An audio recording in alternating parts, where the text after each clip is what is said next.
Hola, hola, hola, ¿cómo estás? Espero que lo estés pasando muy bien.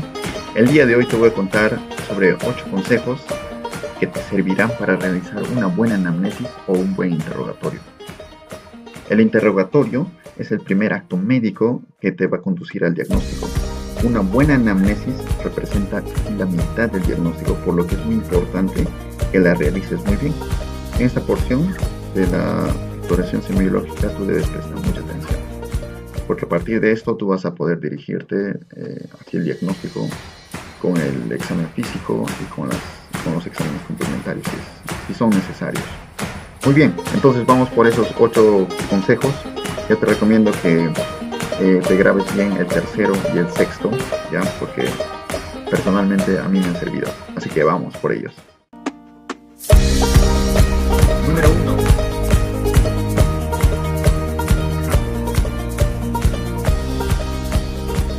Número uno. Deja que el paciente exponga sus molestias. Como médico debes seguir lo que el paciente te dice utilizando los ojos y los oídos.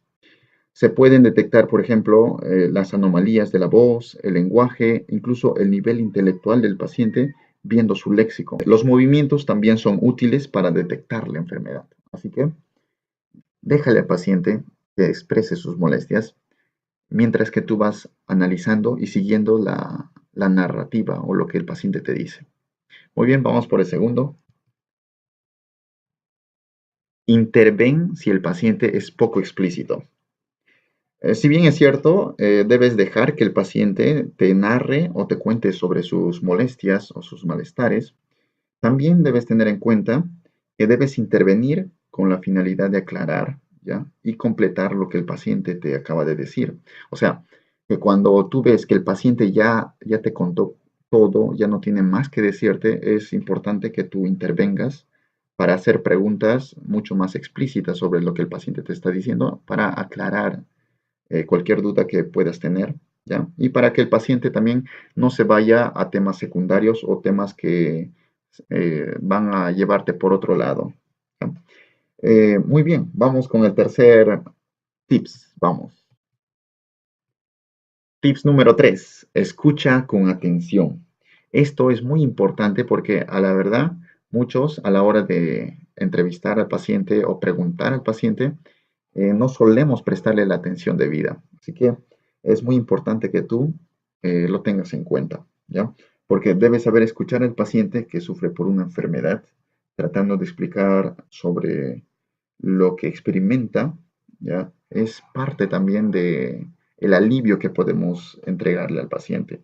Si el paciente se da cuenta de que no le prestas la atención debida o estás ocupado en otras cosas, ¿no? Como hojear tus papeles que puedes tener ahí, atender una llamada telefónica que suele ocurrir, hablar con otro personal de servicio, vas a perder ya la confianza y el interés que el paciente tiene a la hora de contarte las cosas que le suceden.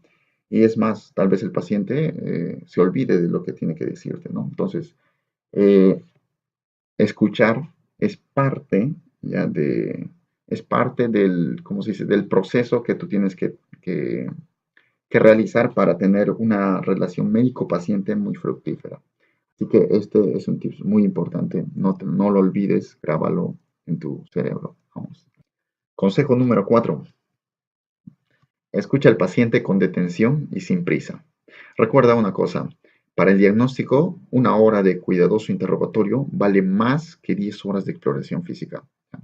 Si no te detienes para escuchar a tu paciente, es muy probable que pierdas datos importantes y cometas errores más adelante, ¿ya? Así que recuerda también que el tiempo que empleas en esto nunca es un tiempo perdido, sino que es una inversión, ¿ya? Una inversión que luego te va a servir mucho. Así que presta atención a lo que el paciente te dice.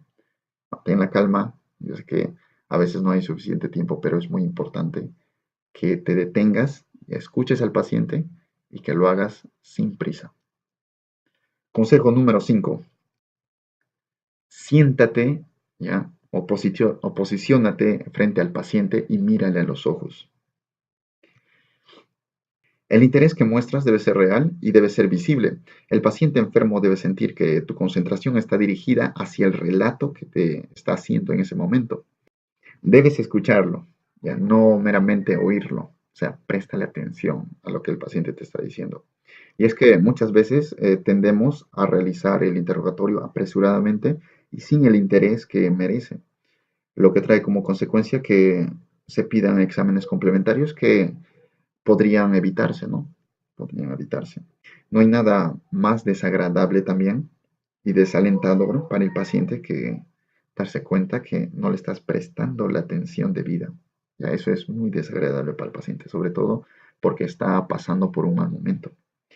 Y este hecho además explica una cosa, que hay médicos que logran muchas cosas, logran el éxito, tal vez el reconocimiento, y no necesariamente es por el conocimiento, sino que es parte de lo que le dan al paciente. El paciente a veces siente que el médico es mejor por el trato que le da que por el conocimiento que pueda tener.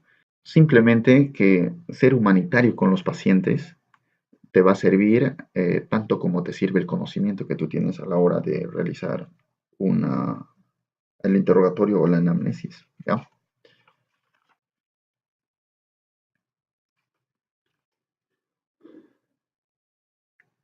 Número 6.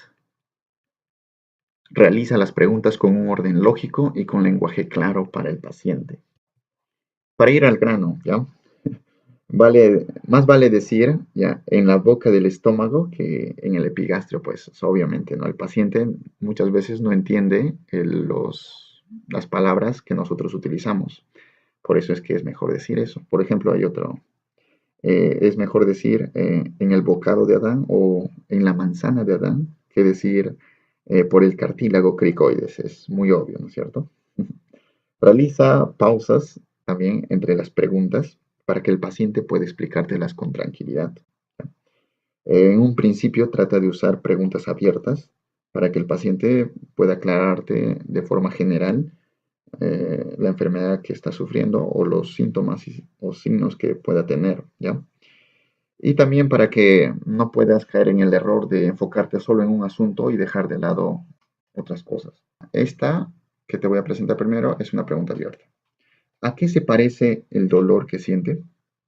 Ya, esta es una pregunta abierta. ¿Por qué? Porque le permite al paciente explicar, ya, a qué se parece el dolor que siente. Y esta es una pregunta mucho más, se llama preguntas cerradas porque implica decir sí o no. ¿Ya? Mira, es muy distinto decir a qué se parece el dolor que siente a decir el dolor que siente es como punzadas. ¿Ya? La segunda pregunta es mucho más, ¿cómo se dice? Mucho más específica, pero el paciente tal vez no tiene un dolor que se parece a punzadas. Entonces, tal vez te diga que no y tú vas a perder tiempo a realizarle otra pregunta, ¿no? Y se parece a esto, se parece a aquello. Es mejor decirle a qué se parece el dolor y el paciente te va a explicar mucho mejor. Muy bien, vamos por el consejo número 7. Orienta el interrogatorio hacia el diagnóstico.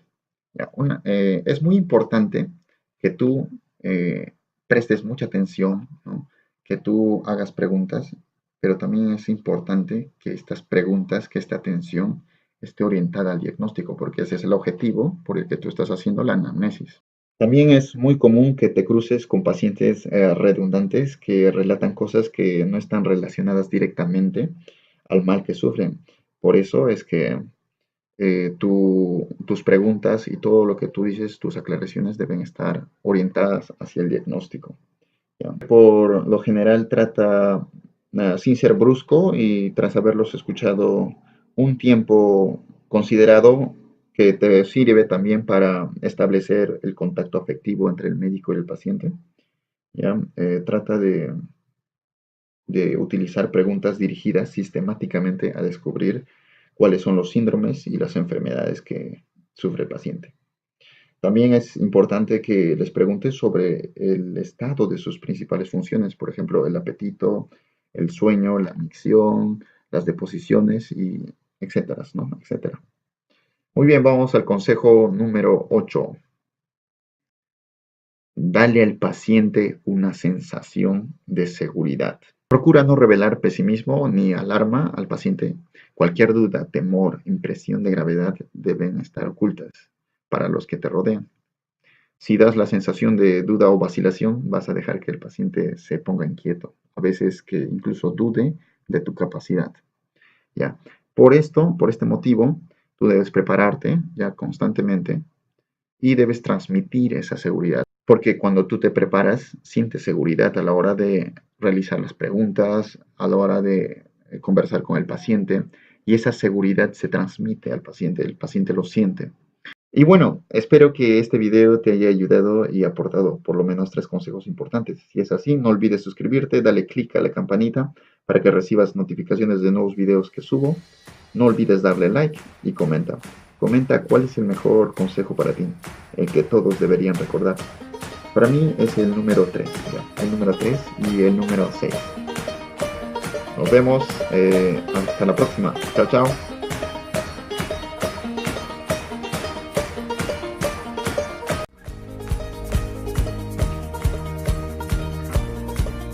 Como consejo extra, número 9, continúa el interrogatorio durante el examen físico. Durante el examen físico vas a descubrir más cosas que el paciente pudo haber omitido, por lo que seguir indagando, seguir preguntando es muy importante. No lo dejes apartado del examen físico. ¿Ya? También puedes hacer las preguntas ahí. Así que espero que este video te haya servido. Cuídate mucho. Chao, chao.